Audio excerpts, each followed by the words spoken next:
what it is. All about semis.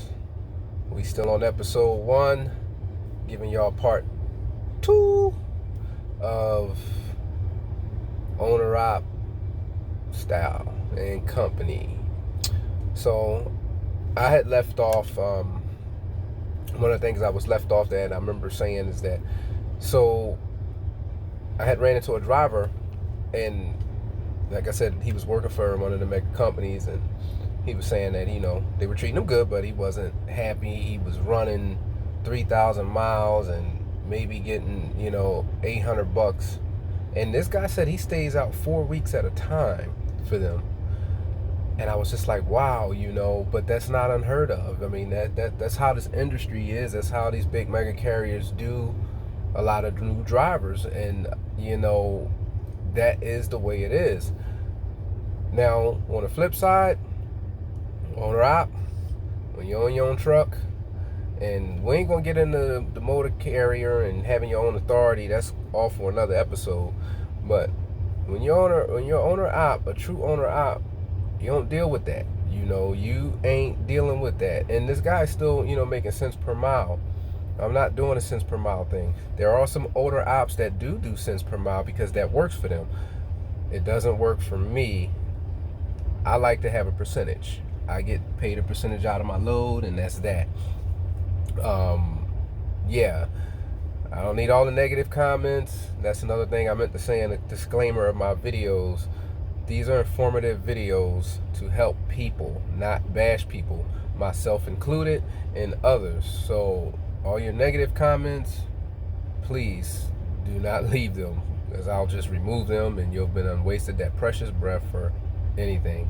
We want to educate and help each other, because there's going to be guys that say, oh, well, I make more than that, I make this, or he's stupid, or that person's stupid. No, when you don't know, you don't know.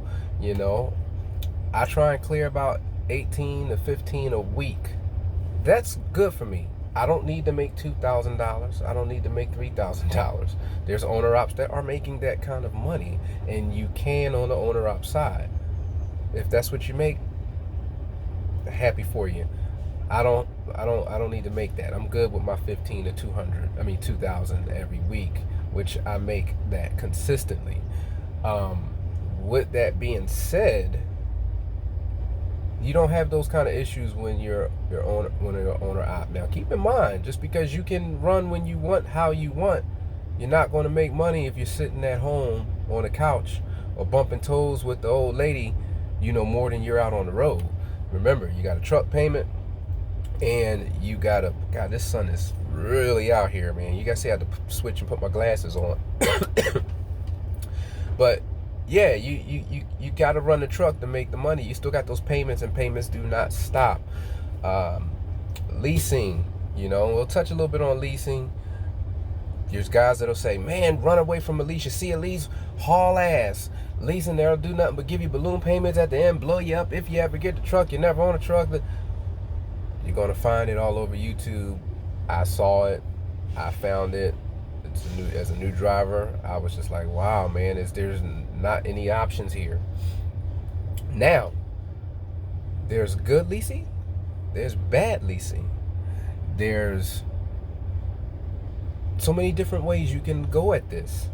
I'm telling you guys from my experience. I believe advice is like credit. You kind of got to watch where you get it from. Either you're going to get a high-ass interest rate, or, you're just going to get screwed. You got to be careful where you get your credit, credit from. Same thing with your advice. Half of the people that were saying this had never did it. They had never did it, either one. You got lease to buy. You got regular lease, which is you're just literally leasing the truck. And then you have lease purchase. Some lease purchases, you'll have that balloon payment at the end, and you'll overpay, and then there's a headache. I would stay away from that. And then you also have those walk-away leases, which any of those can be a walk-away lease. Just mean that if it don't work out for you, you walk away. No, whatever money you put in, that's what you put in. You don't lose nothing on your credit. You just walk away. Some companies let you just go back to being a company driver if it doesn't work out for you. So leasing is not bad. I started out that way with my first truck. That was the truck I told you guys in the previous video that I did. I was paying $1,000 a week for expenses and things. Yes, it was insane.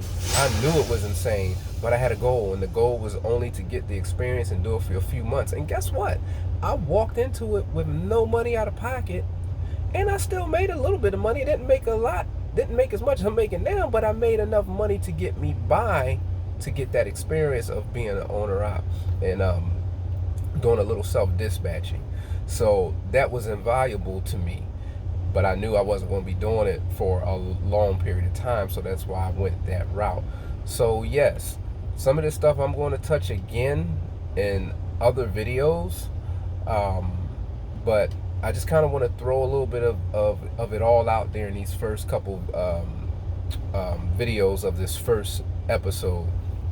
And yeah, so they both have their pros and cons.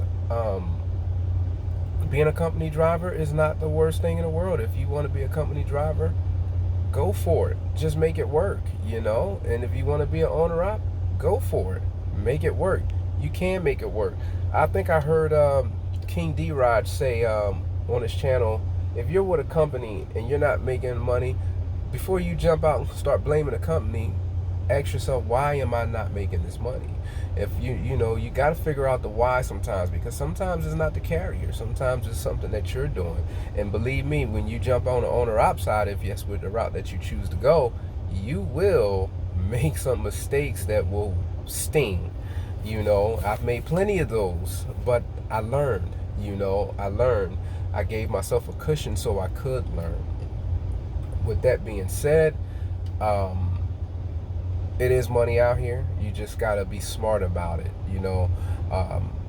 Another thing is, you hear and coming out of school, oh, you guys gotta drive for a year and get experience under your belt. You gotta be with a carrier for a year before you can do anything, before you make any real money.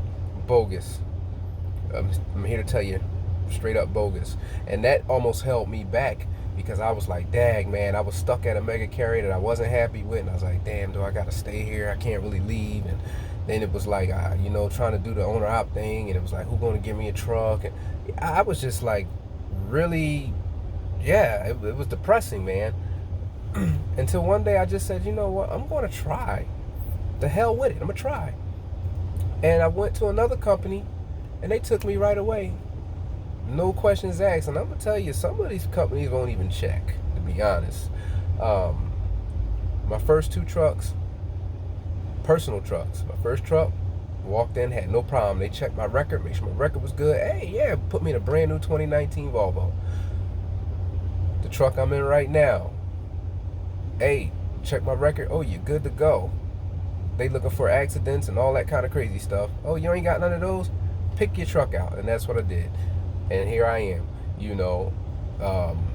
So you can do it. You can do it. You just got to know that you're ready to do it when you make that move. Because if you know you're not a good driver and you're still learning to handle the truck, stay with that mega carrier. Get that work under your belt. All right? I'm going to go ahead and end this video and this episode of this series of just explaining a little bit about owner op and company driver. And then we're going to jump into some other good stuff now. Because like I said, my other videos got a lot of this in it. And I don't want to spend a whole lot of time on this. I'll put links to my other videos and one of these videos so you guys can check that out. It's on Truck Q. If you look it up, you should be able to find those videos. All right. Thanks for watching. Peace out.